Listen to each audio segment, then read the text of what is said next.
Welcome to the Skip and Shannon Undisputed podcast. I'm Joy Taylor. You can catch us Monday through Friday at 9:30 a.m. Eastern, 6:30 Pacific on FS1. Here's what this podcast is all about. It's an unscripted, unfiltered, undisputed version of the day's show, and there is a lot to get into in today's podcast. Lonzo Ball, should he be the number one pick? Skip says yes, and Shannon reminds us all his dad is writing checks that his son will have to cash. Speaking of writing, Shannon writes his own headline to explain the classic North Carolina and Kentucky Elite Eight matchup that moved the Heels into the Final Four with a last-second shot. Skip tells you why Russell Westbrook proved he is the NBA MVP and outplayed James Harden head-to-head.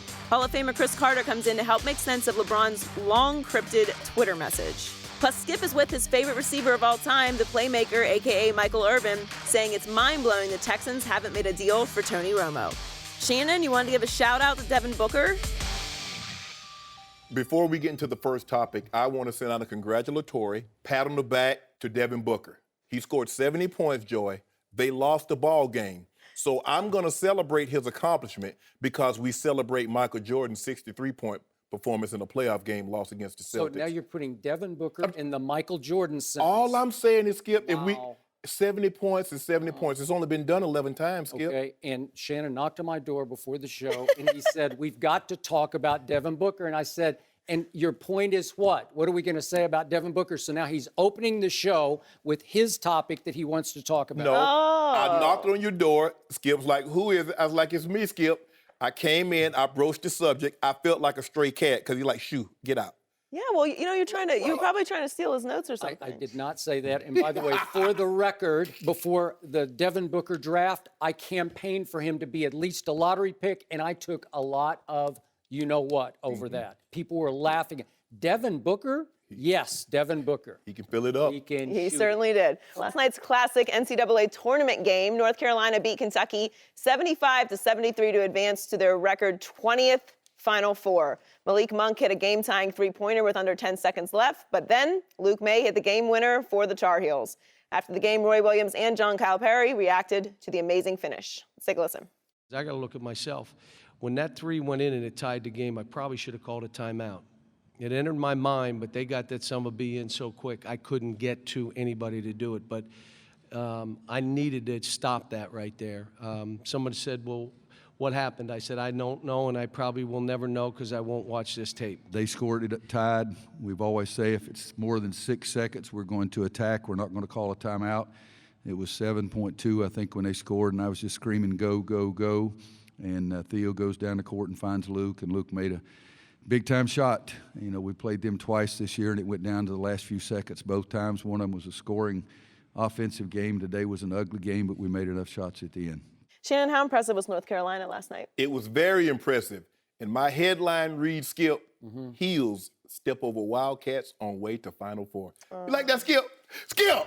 You like it? Where did that come from? You know, I was thinking about Did you work on that all last night? I wanted to be an editor. I wanted to be able to. Really? No. Skip, this was an instant classic because what you have is two blue bloods slugging it out, going head to head. You have two of the five preeminent basketball powerhouses in college basketball, along with Duke, Kansas, and UCLA. Now you got UNC and Kentucky going head to head. Now, these two teams played earlier this year. It was 103 to 100. Malik Monk went crazy. But 47 points. Roy Williams realized, you say, guys, this is the one team in the country that we can't get up and down with. We need to be very methodical in our approach, and we need to make sure we get quality shots. And they did a great job of that, Skip. When Monk hit that shot, the first thing that went through my mind, Skip, was Marcus Page's shot last year in the national championship game. A double clutch three-pointer. And I said, you know what? You watch somebody from NC is going to hit a walk-off. Now, I didn't expect it to be Lucas May, but Skip, when they pushed the ball, and I love the fact that Coach Roy didn't call a timeout. He didn't give Kentucky an opportunity to set their defense, because that's what they would have done. Yep. He pushed the tempo. Pennison drove down the court, and when he passed the ball to May, Skip, there was not a second thought. It was pure. He let it go. He shot it with confidence. And you could tell from the release, Skip, you could tell from the release that ball would look good. And no team could run it high. Carolina had a 9-point lead early in the ball game, but Kentucky comes back. Kentucky gets a 5-point lead late in the ball game, but you know one thing about Carolina. They're going to go on a run. Now, I didn't expect it to be 10-zip, but you knew they would make a run. 12-zip. Yeah, 12-zip. Yeah. They go and they get a 5-point lead. You're like, okay, now we good now. And then Fox, 3. And then Monk, boom, boom, boom. And now we got a tie ball game. We come back the other way. This is what March. We've been waiting for games like this. We've had a few of them. We had the Florida against Wisconsin. We've had a few games. We had a few like this. But Skip, when you get these two powerhouses going at it like this for a berth to go to the Final Four, this is what the NCAA, this is what March Madness is all about. It was a great game. This is a classic already. It was. It was a classic, and I want to congratulate you. I think you had North Carolina, right? I did have them beating Kentucky. Good for you. Carolina, the one chalk pick that made it to the Final Four. Gonzaga was a controversial 1 seed, obviously.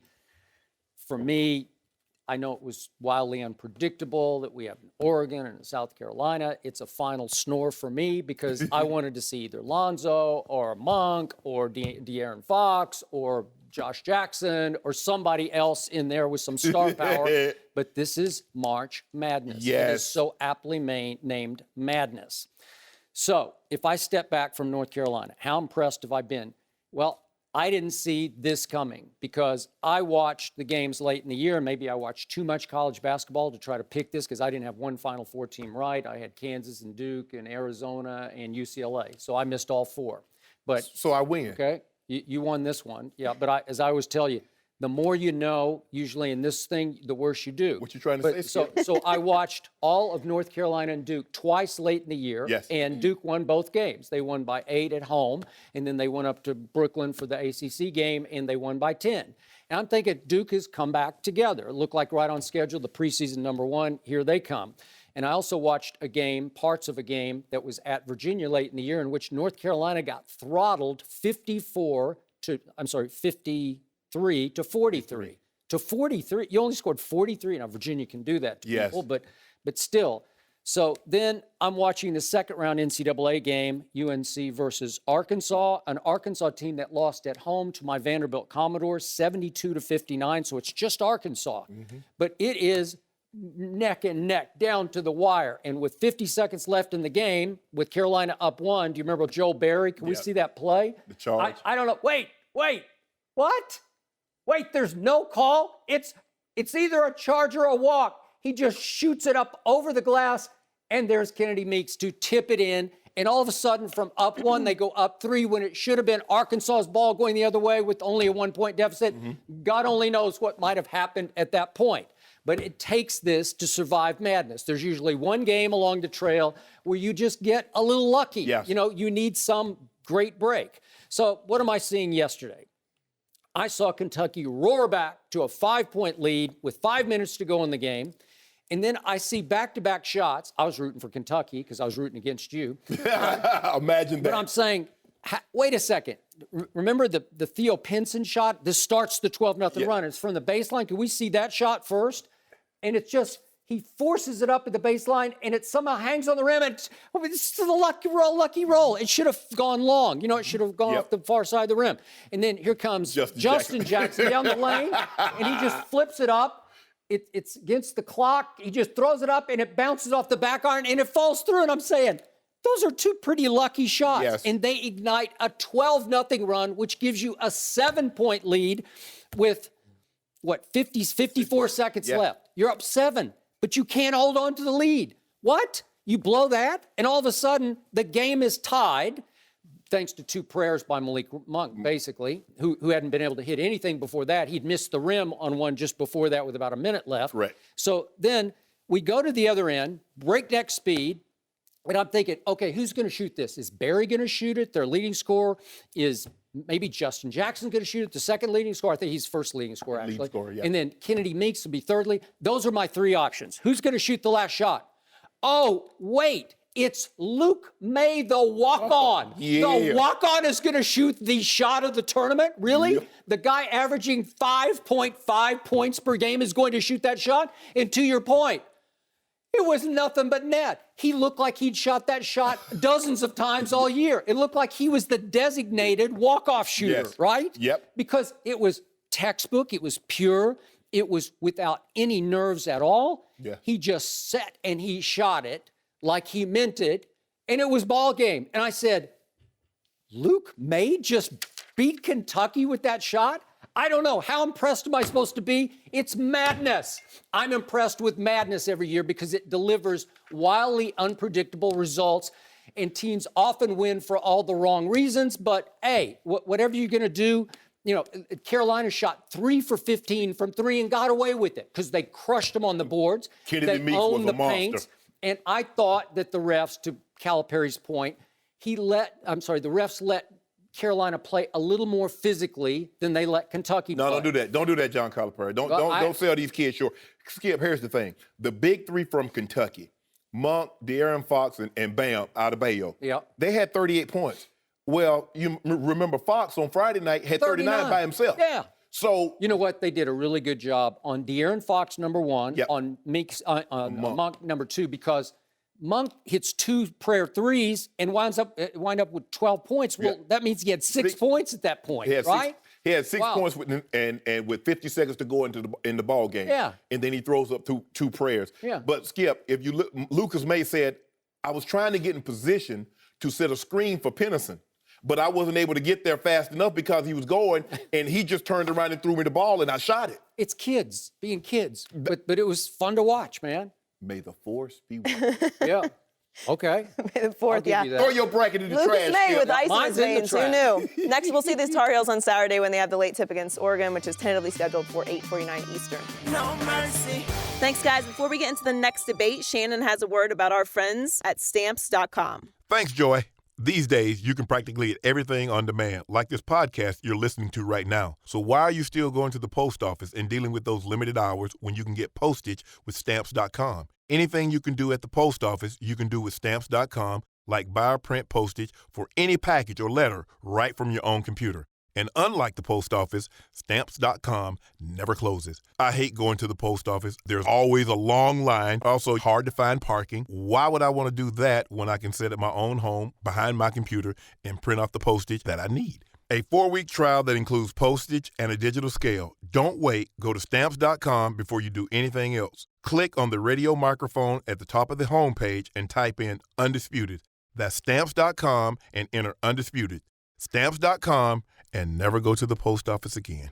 Thanks, Shannon. Again, that's Undisputed on Stamps.com for this special offer. Click on the microphone on the top of the homepage, enter Undisputed, Stamps.com, never go to the post office again. Now back to the show. No mercy.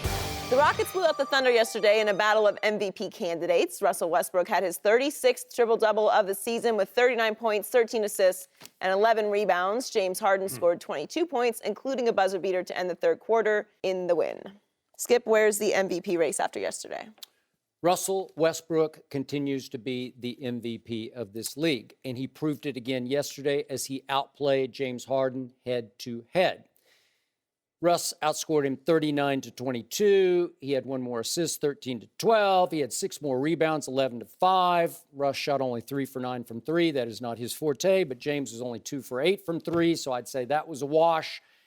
And would you believe that Russell Westbrook is going to average a triple-double? It's just about a done deal to me statistically. And now with 36 on the year, he's only 5 shy of Oscar's all-time record of 41 for a season. And Russ needs 6 to break it with 10 games to go. I'd give him a shot to get that. It won't be easy, but to have 6 more triple-doubles, I think he's got a shot. But as Joy pointed out, here we go again with the team thing, the record thing. Because, oh, okay. Well, let me explain what just happened. I actually watched this game. I was a little madness, but mostly this madness in Houston. And Oklahoma City trailed by 20 at half and lost by 12. It was only 12 because Russ played his guts out down to the wire. But Houston has made 129 more three-point shots than any other team in the league, including, well, it's your Cavaliers. Yes. They've already made 129 more than the second-place Cavaliers have made. And yesterday, especially in the first half, Houston went crazy, unconscious, hot from 3 again. In the first half alone, Lou Williams, what a sweet pickup he was for this team. He goes 4 for 4 from 3. This is just in the first half. Trevor Ariza goes 4 for 5 from 3. So if those two combine to go 8 for 9 from 3 just in the first half, guess what's going to happen to Oklahoma City, one of the worst three-point shooting teams in the league? They're going to trail by 20, and they did. They hung in, but they got outshot from the three-point line 20-11.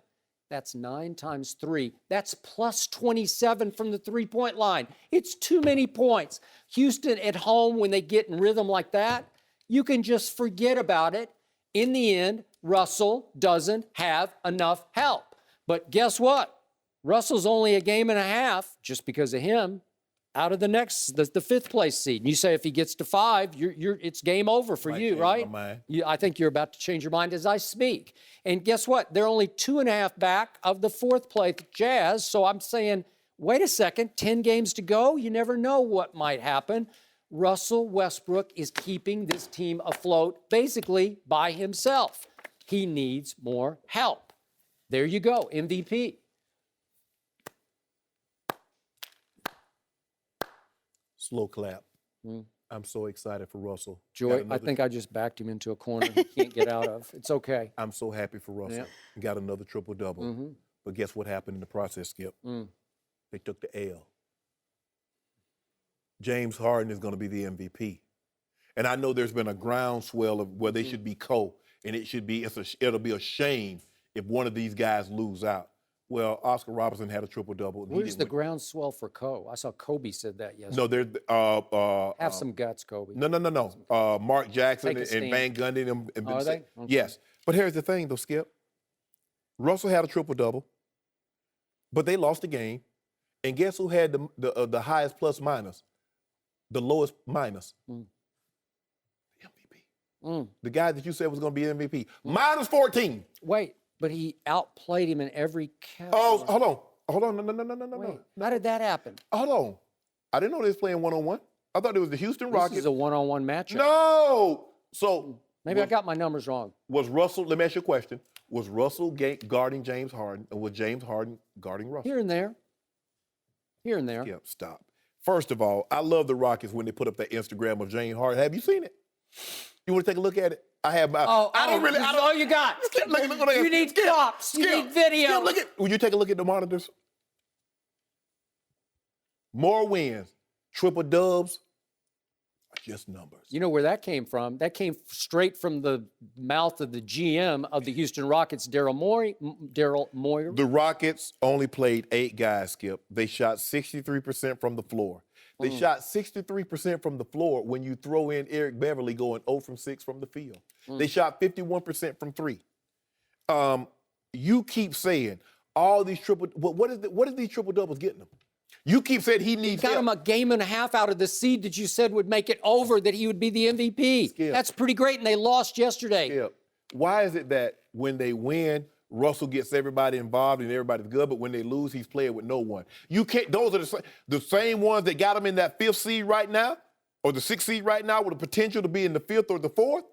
Those are the same guys. Shannon. The same guy. If the Houston Rockets keep making 23s every game, they're going to win the NBA championship. Hold up. That's how explosive this is. Hold up. It's impossible to... But why don't you make that concession? When the Nuggets hit 23s against LeBron, when the Rockets hit 23s against LeBron, or when the Wizards go 59%, you never make... Hold on, Skip. Those teams don't usually make 23s. They make 23s all the time. This is routine for them. Okay, hold on. LeBron and company allowed them to shoot uncharacteristically hot from the three-point line. The Nuggets beat the Warriors by 20 and made 24 threes. You just said the Rockets have 129 more threes than the next closest, which is the Cavs. Are you defending the Cavs now? You didn't defend them the last topic. They're 22nd defensive efficiency. You can't defend that. All I'm asking is that why are you making concessions for Russell that you don't make for anybody else? He doesn't have enough help. It's usually him or bust. They're not a great defensive team. They're really not a great offensive team. I have no idea how they are a game and a half back of the 5th seed. That's pretty great. And I think they got a real shot of ending up in the 5th seed, if not the 4th. What about that 41% that Russell is shooting from the floor? Where does that go into those wins and losses? What about those 5 turnovers, those 4.7 turnovers he's averaging a game? Where does that go into the win and loss? What about almost 11 rebounds a game for a 6'3" 2 guard? Really? So you don't want to talk about the turnovers? Really? We ain't going to talk about that field goal. The ball's in his hand way more than it's in anybody else's hand. It's why he's going to turn it over at a high rate. Okay. It's why LeBron turns it over at a high rate. It's why LeBron had 7 turnovers against my Spurs on January 21st because the ball's in his hand. He's like we're the past point that forward. topic. We're past that topic. I'm we just talk about throwing Russ. it back up. I'm just trying to remind you that your guy has high turnovers too. You've said several times in the last month on this show, sitting in that seat, Yes. LeBron is turning it over way too much. Yes, Right? yes. Okay. But when he turns it over, I says he turns it over. I don't, when he turns it over and I need to make a case for him to be the MVP, don't mention it because that's a part of the equation.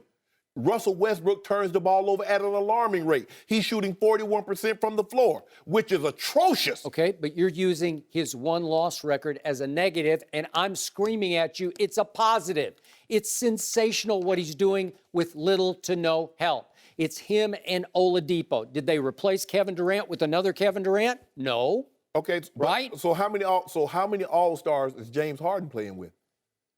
They got shooters everywhere, and they just added Lou Williams. They're built with shooters everywhere. Okay, you checked out Eric Gordon coming off the bench? How about this? Ryan Anderson? Are you kidding me? The Houston Rockets said, we want James Harden with marksmen. OKC Thunder says, we want Russell Westbrook with bigs. Taj Gibson, Anderson, Sabonis. That's their choice. They built their team how Russell wanted it built. So Russell wanted Kevin Durant to go win a championship. Kevin ain't want. Kevin said, I don't love you no more. You got it, all right? I want to move on. I find me a new hot He has chick. moved on, and so has Russell Westbrook. Yeah. Even with the kid Sabonis in the starting lineup, and half the time, I don't even know if he's out there or not. Okay. I think I'd take a couple of the Gonzaga kids right now and put them in over this guy. Okay. All I'm saying is, Skip, the Rockets built their team. Everybody. Trevor Ariza is an all-star to me. No, he's not. Oh, no, he's come not. on. No. And you see what he did? He is there? really good. Now You know now you talking about the man's an all-star. He ain't even been close to being an all-star. Nene is really good. He is a force in the middle. He's on his third team. Okay, but he is really good. 13. This team is loaded. Third You team. know it's loaded. Third team. Who's the better team, Houston or Oklahoma City? Because of James Harden. Oh, just because of James Harden. Oh, I get it. All I know Okay. is that they got rid of Dwight Howard, who was a 15 and 13 guy, and they That was a got good better. move. Y'all got rid of KD. Y'all. Y'all. I'm not a y'all. You from Oklahoma City. I am. So you ride I'm a with 'em. Spurs fan. I ride with the Spurs. Well, you gonna be riding by your. Yeah, guess what? LeBron gonna pull aside the road and make you get out tonight. I already told you he would. I already predicted it. I think Kyrie is going to make me get over. Oh, stop it! You pull take. over. It'll be Kyrie's night. You watch. It's time for Kyrie to rise and shine. I told you, I'm rooting for the Spurs. I hope they win, but I don't trust it. LeBron has been How trying did to we let get? How are we talking about I don't LeBron again? know. Skip always because he tried to. You always You bring it up. brought it up. Hey, No mercy. LeBron James went on a very long Twitter rant last night about leadership. Here's part of LeBron's rant. He starts by mentioning his former coaches, saying, man, if it wasn't for Big Frank, Bruce Kelker, Willie Earl, Coach Dambrot, Coach Drew Joyce, I wouldn't be the player man I am today. As a kid, they showed toughness and stayed on me every single day. Never sugar-coated nothing. Told me to be real and lit me up when I wasn't applying. Reason I'm saying this is I believe this is a major part of the reason why kids don't succeed as much because the leaders, coaches, etc., won't get on them because they're afraid of losing the kid or losing that sponsorship that comes with the kid or have their own agenda. We're joined by Chris Carter. Chris, what do you make of this? Well, first of all, anytime a professional or a celebrity that they utilize social media, for one, just like you said it was a rant. Well, it could have been just a thought. Maybe there's another word or something. yeah, because I hate rant because it has a negative connotation. Like you're out of control. He went on a rant. Right. Well, I just think when you have a series of tweets like this, he did have a message that he was trying to deliver. Now here we are all trying to decipher, decode what the greatest athlete in the world is trying to say. And the truth of the matter is what it really just boils down to, he's a human being, all right? Cleveland's having a tough season. There's a lot of basketball on TV, not only NBA, college. I'm sure this has something to do with his kids. I'm sure it might have a little undertone of LeVar Ball, what happened last week, and everything else that goes on in the world. So I think that this is a Sunday afternoon, Sunday evening. LeBron sits and decides that I'm going to release some thoughts and maybe some underlying frustration to where I am right now. I don't consider it a rant. I just consider it his thoughts to be placed out there for the public to be able to digest. Besides, he was sitting in San Antonio. What else was he going to do while he's in his hotel in San Antonio? Go on the Riverwalk. Go Come on, shopping, man. Oh. Add to your wardrobe. Food and drink and Add some more colorful jackets. come on, man. Well, he could have gone to Lulu's and got one of those 2-pound cinnamon rolls. I went there and had one, Skip. Awesome. in 2 San pounds. Antonio. 2 Yeah. pounds. And I had the 1-pound country fried steak. Oh, is that where the sugar coat is? Yeah. That's yeah, good, Joy. That was it. Touche. I know what you tried to do Gotcha. there, Joy. I know what you tried to do there, Joy. Stop it. That was a good read. Oh, thank you.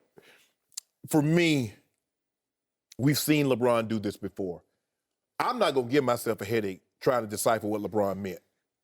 He put things out here like this. He said last year, telling somebody, don't worry about fitting out, don't worry about fitting in, fit out, do this. He always goes on this rant, and it's normally right before the playoffs start. Because we know come playoff time, Skip, it's 0 dark 30. Lights out. No more social media, no more TV. He's down to business. So we got another 3 or 4 weeks. Yeah. You got another 2. You got 2 weeks, CC. And then it's the March to 16. Pick him up, put him down, LeBron. That's 16 wins to get crowned number 4, get right? it. He know what it is. He know what it is. What it is. I got to help you with them. Skip. Skip. All I'm saying is this. I'm not going to hurt my head trying to and rack my brain. What did LeBron trying to parse? He said it. He's done things like this before. I'm sure there's a meaning to it, to him, and that's all that matters. But at the end of the day, come sometime in June, when that parade's going down Cleveland again, me and Cece will be there this time. And there's some truth before we go to Mr. Bayless. There's some truth because as a youth coach, I do see coaches changing. I do see them change how their overall philosophy compared to the way we were coached. You know, I had guys that drove me in the ground. Their purpose was to try to make me quit. I want to see how much you love this game. So there was a lot of truth to what LeBron said, but I'm sure that we won't get any of that part because everyone is so determined. And LeBron's truth is aimed at whom? That's what we need to parse, to use your word. And I'm going to attempt to parse because the drama king was at it again last night. Look at me. I'm going to go on, and I'm sorry, it came across as a rant. I get what maybe it's just spilling his thoughts when he's bored in San Antonio or on the flight to San Antonio. I have no idea. But in this case, I'm going to say it again. I study LeBron James. You guys love him, and I like him very much as a guy. I think I've said this 1,000 times, best role model in sports. But all of a sudden, I'm seeing a new guy because Joy didn't get to another tweet down, how many? It was a lot of them. Like 9 or 10 of them. Yeah, it was. But he used a curse word on Twitter, and it's just uncharacteristic of this man to curse publicly. And we've heard several absolute flat-out verbal rants from him after some of the recent losses. Started after the one in New Orleans, and it was F-bomb rant. It was on the record to some of the reporters in New Orleans. And he said he needed more help. And he said, we're top heavy, as you know, he used the same word there as he used on Twitter. I was surprised by that. And I was surprised that he would dare to take a shot, even subtly, at the rest of his teammates. We got the big three, and then we got issues everywhere. That's not the best message to send to the rest of your team, the other 9 guys in that locker room. And then Barkley comes back at him, and he just fires back at Barkley. Barkley called him whiny, and he says, Charles Barkley, boom, boom, boom, he goes to Wiki, you know, like Wikipedia, and he says he did this, this, this, and this as a player and tries to sort of, quote, unquote, kill the messenger. It's just uncharacteristic of LeBron. I was surprised by that. Then we get to the resting issue, and he says, well, it's only me. It's only when I rest that anybody cares. And we're all saying, well, wait a second. They've been caring for years about the Spurs resting, and they definitely cared about the Golden State trio, or actually the whole starting lineup, didn't play against the Spurs. So I didn't get that one. And then finally, boom, we get to the other night. We're going back a couple of games. My teammates are not tough enough. And this seems like the second verse of my teammates aren't tough enough. That's just me. I can only parse what he put out on Twitter. But he took that shot verbally, and he said, don't question my toughness. I've always been tough. And you want to talk about Iron Man? This guy plays through every little injury. He plays every game. Now he needs to rest. Like you said, you expect him to rest tonight. I don't. I expect him to play hard and play well in front of Popovich tonight. But the point is, you keep taking shots at your teammate, maybe teammates to motivate them. I don't know. But it looks like you're starting to lose your teammates on the defensive end, because they're not playing hard for you at all. If you're the leader of this pack, on defense, you were the best defensive team a year ago, especially in the playoffs, and now you're ranked 22nd, and nobody played. Kyrie was just hapless on defense. He just didn't care on defense the other night. All of them. Right. All of them. And LeBron has not been as locked in on defense as I've seen him in the past. That's true. Okay, so the whole team is just slumping on the wrong end of the court. And I say, is this a shot at, I'm just throwing it out there, is it a shot at Kyrie that he wasn't raised the way I was raised? I don't know, because that's how it comes across to me. Or is it just a shot at Lonzo Ball, that he didn't come up big in his biggest game of the year against Kentucky? And as I made the point earlier in the show, his mom's in the hospital with a very serious health issue, and neither his father nor brothers were able to go to Memphis for the game. So maybe his heart and mind were not quite in the Kentucky game. I don't know, but I'm going to give him some pass for that. Okay. Is LeBron giving him no pass here? There's something going on here in which you are starting to unravel under the pressure to repeat. And it's a lot of pressure, man. It's huge. And if you keep talking about, I'm chasing the ghost, as in number 23, the greatest ever, the GOAT, then you need to go win another one, because you have a chance to go win one this year. Golden State, not sure who they are, who's going to close, and we saw what happened on Christmas Day in Cleveland. The door is open for LeBron to basically skate through the East, I think, if they could get back on track. And whoever comes out of the West, they should have a shot for him to win his 4th ring in 8 tries. So you tell me, is it something's happening here besides he was bored? I'm sure there's a message in there somewhere. It's just for me, I just don't feel like losing any brain cells trying to decipher what that message is. See, I think the thing is, for me, did I want to let my teammates down? No, didn't want to let John down. But the most important thing, I didn't want to let me down, because I knew the work that I had put in. And so if I let me down, there's no question about it, I was going to let them down. LeBron, look, JR is not the same guy that he was, and it might be because in the playoffs. Yeah, in the playoffs. JR is coming back, and he just looked out of it. He just looked, his body language. Now he's going through something too. Now he had a newborn that was born premature, and the daughter is still in the hospital. Yep. I'm sure that's weighing heavily on his mind, because he's not the same JR that he was at the end of last year and the beginning of this year. So that might be something that's playing on his mind. Right now, first of all, they're not really a defensive team, because when you break it down, only Tristan Thompson, LeBron, and Sharpe can really play deep. Everybody else is a help deep. And all the players that they added, defense is not their main suit. No. You look at Corver, look at D. Williams. Like, these guys are not known So for you're their saying defense. they're missing Dellavedova. Is that what we're saying? I would love to see them play Derek Williams more. I love when he was playing with LeBron, he was a monster. Play him more. Now, they love the lineup going LeBron, Kyrie, Darren Williams, Kyle Korver, and Tristan Thompson. They love that lineup. And sometimes they'll play Kevin Love at the 5. But that's a defensive challenge lineup. And here's the thing, you're going to get a lot of spot-up threes and opportunity to get to the basket.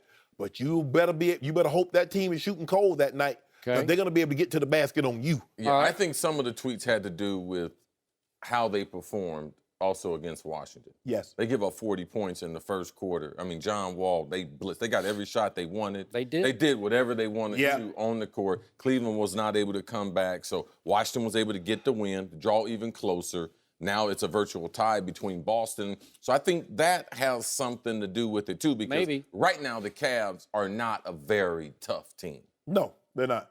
Okay, but I'm going to throw this out. Last quick point.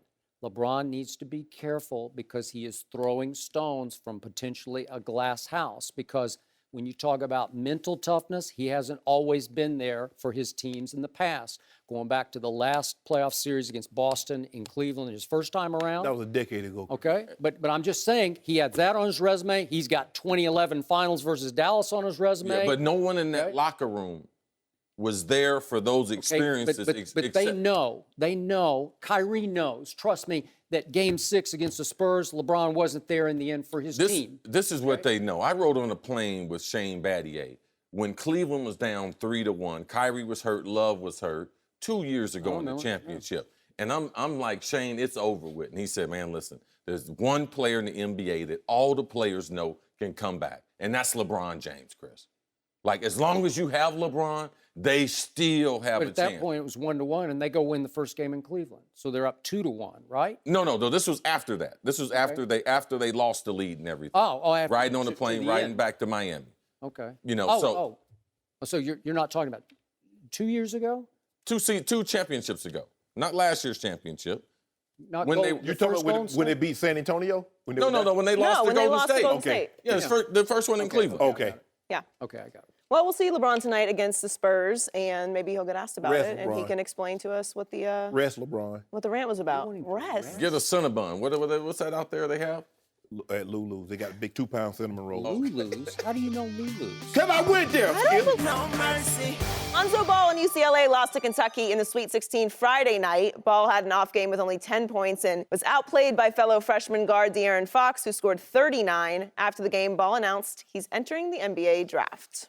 Skip, who should go number one in the draft? I am sticking with Lonzo Ball to go number one in the NBA draft, even though, obviously, on Friday night, he disengaged in the second half. He failed to get aggressive as he got against Cincinnati in the second half of the previous victory. The guy that's better than Steph Curry disengaged? Yeah, he did.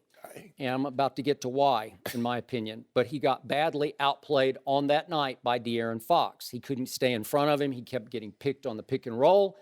And he had some nice chase downs. He's long, man, and he is athletic, and he has quickness and speed to him. But he couldn't keep his feet in front of De'Aaron Fox, who had one of those magical games where he was hitting every Tony Parker Memorial floater in the lane, every little runner. Every three? We just got in the lane repeatedly and just would let it go, and swish was swish. Yep. And he goes for 39 and could not be stopped. But to me, Lonzo Ball, if you step back, big picture, he still has the gift of passing the basketball. And you saw it in the first half. You saw him flash 3 or 4 times. He still has up-floor speed while dribbling the basketball that is rare to me. He's 6'6", almost 6'7", I think. Long, quick, strong. He's got things that you can't teach or coach. And he also has a lethal three-point shot that just wasn't falling for whatever reason after he made his first one on Friday night. We saw what happened to De'Aaron Fox yesterday. Bigger guys in the lane. If you don't let him just get all the way to the rim, he doesn't have much of an outside shot that he can depend on. So I think he's going to have a struggle to find his place at the next level. Like right before the half when he got into the lane and Meeks and Hicks met him at the rim. And again, Malik Monk, you've liked him before. Yes. He's just so hot and so not. I don't know. I just don't know what to trust in him. I love his ability, but I'm not sure I'm going to spend the first pick on the draft on him. And I love Josh Jackson. You love Josh Jackson. I do. But I watched the whole game, Oregon-Kansas, the other day. In the first half, as they fell behind by 11 at halftime, Josh Jackson has a goose egg. And he was a little foul trouble, but still, really, a goose egg? Came alive a little bit in the second half, had 10 points and 10 rebounds, which was good. But they're just furiously rallying, and they couldn't get home because Oregon just kept making big shot clock threes. Okay, so I was hard on Friday night on Lonzo Ball. But then on Saturday morning, I read Jeff Goodman's story on ESPN.com, talked about his mother's health issue, which is very serious. And I was surprised to find, because I wondered why they didn't show LeVar during the game. He was not at the game. LeVar stayed back because there was a report earlier that the wife had suffered a stroke. And it seems so serious at this point that he stayed back and the 2 younger sons stayed back with her in the hospital. Right. I'm going to give the kid a pass here, a little bit. Maybe not a total pass, but I'm going to give him some break here because maybe he just didn't feel like playing basketball on Friday night. Maybe with his family not there, just took away a little bit of his focus. I don't know. I'm not usually, I'm usually a little cynical about this, but in this case, because the family seems so tight-knit and his father had been so in his corner that if his father's missing and the brothers are missing and the mom's missing, maybe his concentration flagged a little bit in the second half. Maybe he just lost, maybe he ran out of some mental gas in the second half. I could see it against all the star power that Kentucky had. It was basically Lonzo against the world that night because 3 of the top 9 recruits are over on the other side. So, again, big picture, I still think he has gifts you can't teach, and so I would stick with him as the number 1 overall. Skip, I think it depends. This is not a draft where Olajuwon, Shaq, or LeBron is the number 1 I don't pick. see it. Because if they were number 1, it doesn't matter what you have. You're taking those guys. I do agree with that. If the Philadelphia 76ers get the first pick in the draft, I don't see them selecting Lonzo Ball because you just took Ben Simmons with the number 1 overall pick at point guard position. So I'm thinking so. Is he's a point forward or? I'm thinking that you would probably they would probably take Josh Jackson. They Number might. 2, long, he's athletic, 6'8", he can rebound the ball, he can score the basketball. The Lakers, we know they would take him. Then they would Take probably Lonzo. Yeah, they would take Lonzo Ball. They Yeah. would probably kick D'Angelo Russell to the 2 spot because most of the point guards, with the exception of, say, John Wall, Mike Conley, they're masquerading. They're really 2 guards that happen to have a mask on saying they're saying point because they're score first point guards. And Lonzo Ball is a true old school Magic Johnson, Stockton. Let me get everybody else involved. And if I score 10 points, have 10 assists, and we win, I'm happy with that. Yep. Skip, I think what is happening is that what we're seeing is that De'Aaron Fox went at Lonzo Ball. He heard all this talk. His dad been hyping him up. Everybody's been hyping him up. And John Calipari said, look, at the half, he came out and said it. We're playing through Fox. So whatever he does, we feed off that. He went at Lonzo Ball, and this is what he's going to be up against. Sure. Think about this now. This is De'Aaron Fox. Skip, you got 6 point guards on a given night can go get you 50. You got I got Kyrie, Isaiah Thomas, Harden, Russ, Steph, Dame Lillard. They can go get you 50. Sure. Okay, what about the guys? I don't even consider them point guards, but whatever. They're scoring guards. Yeah. Okay, now we go to Kemba Walker, John Wall, Bledsoe, Conley, Lowry. They can go get you 40. Skip, I didn't even mention Dragic and D'Angelo Russell. The way he plays defense, Skip, he's not his slide, stay in front of you. He tries to let you go past and swipe the ball. Or if you're going up, he gets you from behind. Yes. And he pulled off a couple of them, but a lot of times he got beat to the rack. Yeah, because De'Aaron Fox, he's cat quick. Whew. All these point guards I mentioned are cat quick. You play like that, you play like you played against De'Aaron Fox, and these guys will hit you up for 50 or 60 points. But this is what he's up against, Skip. His dad wrote a check that Lonzo has to cash. See, they should find the father for forgery because he's writing checks out here and he ain't got no money in the bank. That's Lonzo. They're going to go at him, Skip. For me, it all depends on who gets the first. If the Celtics get the first pick, I don't see them taking Lonzo because are you going to move Isaiah Thomas to the 2 at 5'9"? Isaiah Thomas needs the ball in his hand. I might think about it. So Hey, this guy's going to make everybody a little better. When I look at the Celtics, Skip, they have like what you call a college team. They got one big, Al Horford. Yep. And then they got a bunch of athletic 6'8" to 6'4" guys that plays around. They don't have a big, a true big. So when you look at them, they just took Jaylen Brown with the third or the fourth pick overall last year. He's really starting to come alive. Right. Yep. So they play him at a little 2, play him at a little 3. So I just don't. It all depends. Everything on where Lonzo Ball, if he goes number 1, is all going to be determined by who gets that pick. Okay. This is not a Shaq or Olajuwon or LeBron draft where it doesn't matter. You're taking one of those guys. If you have a big, you're taking them. This is not the draft for that. Okay, I got it. But I still say I watched enough of Lonzo in all the other games. I watched him against Kentucky at Kentucky, and I didn't see him get roasted and toasted like this. I just think he wasn't mentally engaged. Yeah, I agree with you because he's a college kid. He doesn't understand as a professional. Those guys compartmentalize. Okay, this is serious. This is off the court or off the field. This is what I need to take care of. You have Brett Favre. his dad died the night before. He goes to Washington the Raiders. Yeah, I was there. On a Monday night game, and he has the game of his life. Professional athletes understand this. He's 18, 19 years old. He's not there yet. So I agree with you, Skip. I'm willing to give him a pass for what happened that night. But De'Aaron Fox was going to go at it. Yeah. Well, I mean, even professional athletes, it's not expected of you to go out there and Right. perform that way. So the NBA draft lottery will be on May 16th, and then, of course, the draft is taking place on June 22nd. So they have a little time to figure it out. No mercy. Tony Romo's future with the Cowboys is still up in the air. Reports say the Texans won't trade for Romo, but Hall of Famer and former Cowboy great Michael Irvin called out the Texans for not making a move for the quarterback. Let's take a listen. If I'm a fan of the Houston Texans, I'm protesting so much right now. Like, what are you doing? Wait, you mean to tell me you can throw 72 milli-millis, 72 milli-millis at Brock Osweiler, and then come back, okay, it didn't work out, you messed up, that was on you, but come back and say, well, we're not going to offer anything for Tony Romo. Are you joking? Are you joking? Not even throw out, just say, hey, take a fifth-round draft pick, take a fourth-round draft pick. Throw out something. You haven't won anything. This is mind-boggling.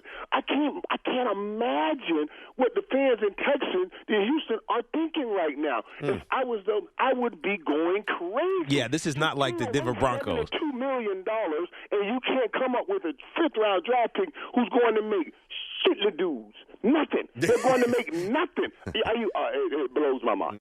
Skip, does Irvin have a point? Shannon, I am so with my man, Michael Irvin. Imagine on that. Everything he just said. Well, sometimes I'm not. But on this one, I've been saying the same thing for weeks on this show. It is mind-boggling to me that the Houston Texans wouldn't jump at the chance to give a third-round pick for a shot with Tony Romo next year, because obviously John Elway continues just to shrug to the media and say, I haven't even talked to the Cowboys anything about Tony Romo. He seems completely content, John Elway, you know him a lot better than I do, but he seems completely content to stick with the two quarterbacks he drafted, two quarterbacks he likes. I don't think he loves them, but he seems just fine. But there sit the Houston Texans in the shadow of the Dallas Cowboys, the wannabe Cowboys that are the Houston Texans. And there they sit with Super Bowl pieces on both sides of the ball. Wouldn't you agree? They have a bunch of pieces there.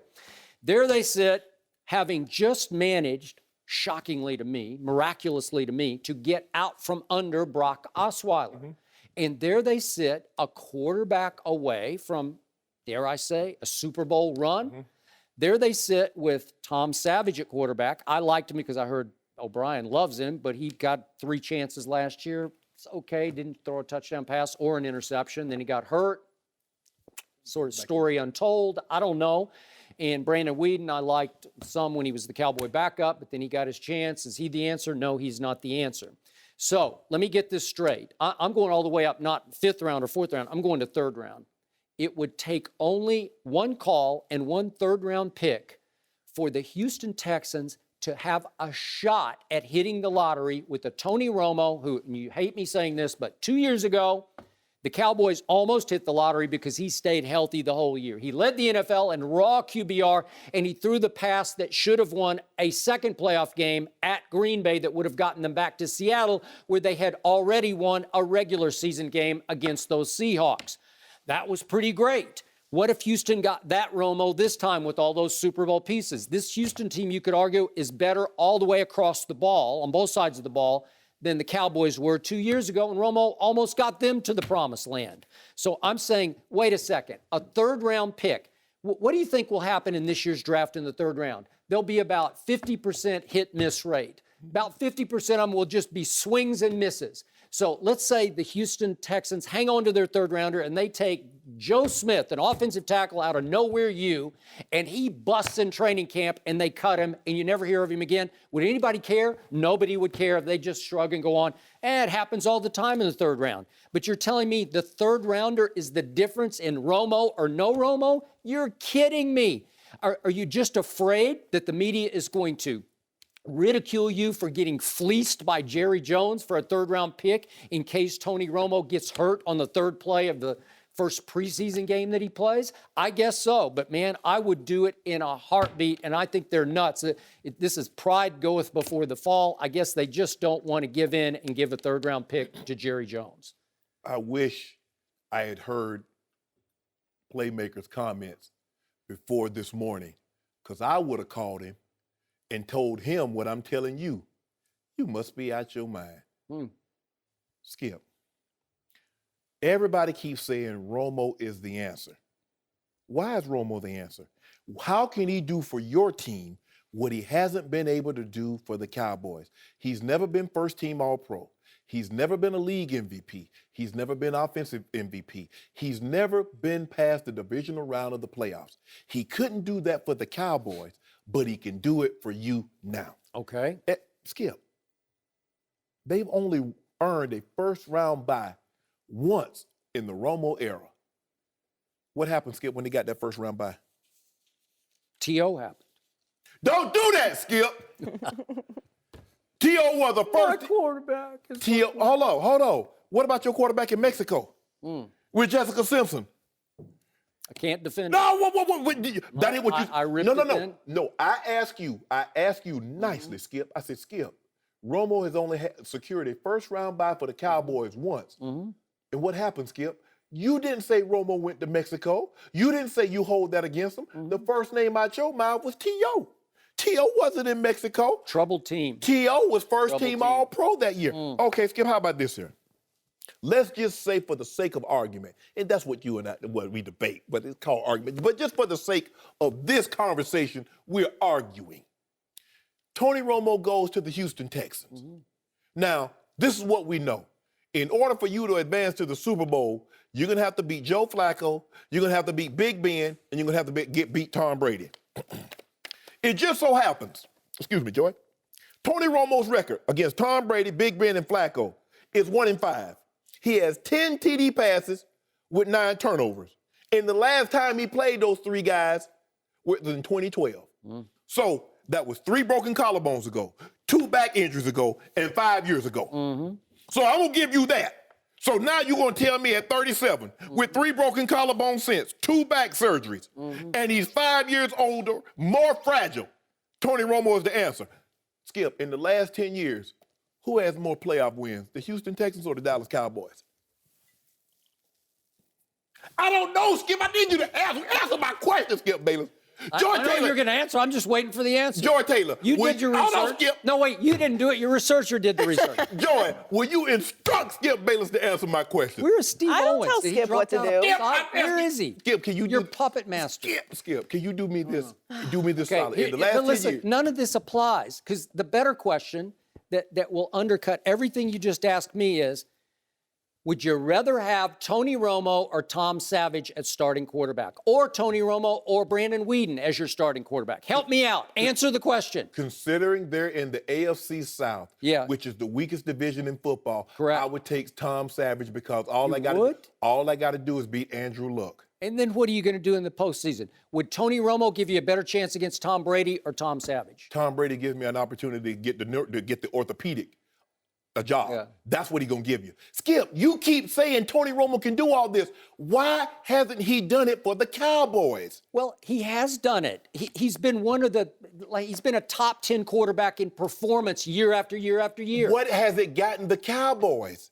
Okay, I can go on and on, chapter and verse, about how poorly they've been built, especially on the defensive side of the ball. You don't make those He's had to outscore teams as he tried to outscore Peyton in 2013, and they lost 50-47 when he threw 5 touchdown passes for 506 yards. But why would you make those concessions for Aaron Rodgers?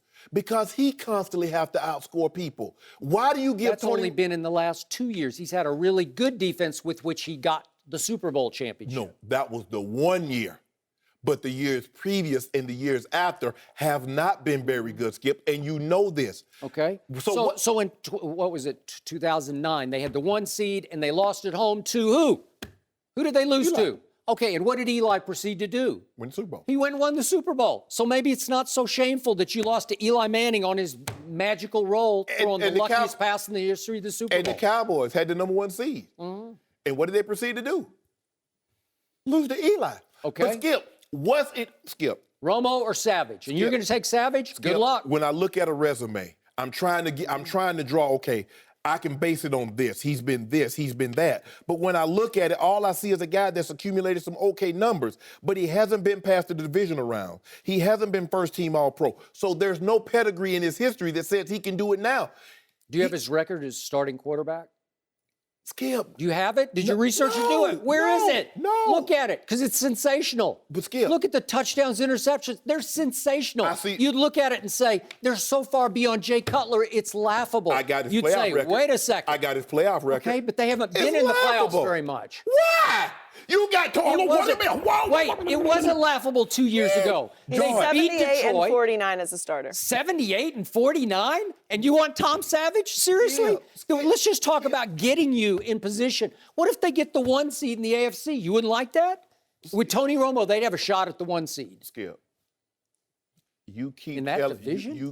You keep telling me about his playoff record. When I tell you Aaron Rodgers has thrown this, you throw up Tom Brady's win-loss percentage. You throw up what he's done in the playoffs. Now with Tony Romo, now you forget all about what he's done in the playoffs. You forget No, I'm not. I'm putting against Tom Savage and Brandon Whedon. And I'm looking at a team that's one step. They're a quarterback away from a Super Bowl. Are you kidding me? But he's not going to have to beat Tom Savage. He's not going to have to beat Brandon Whedon. He's going to have to beat Flacco, Big Ben, and Tom Brady. Savage is going to have to beat Flacco and Big Ben and Tom Brady. Case closed. Over. And out. I'm not giving up a draft pick for Tony Romo, and I'm not taking on no $24 million What's Tom contract. Savage's playoff record? The Houston Texans won a playoff game last year with Brock Osweiler. That's one fewer than Tony Romo has in 12 years. They won a playoff game with T.J. Yates twice. Okay.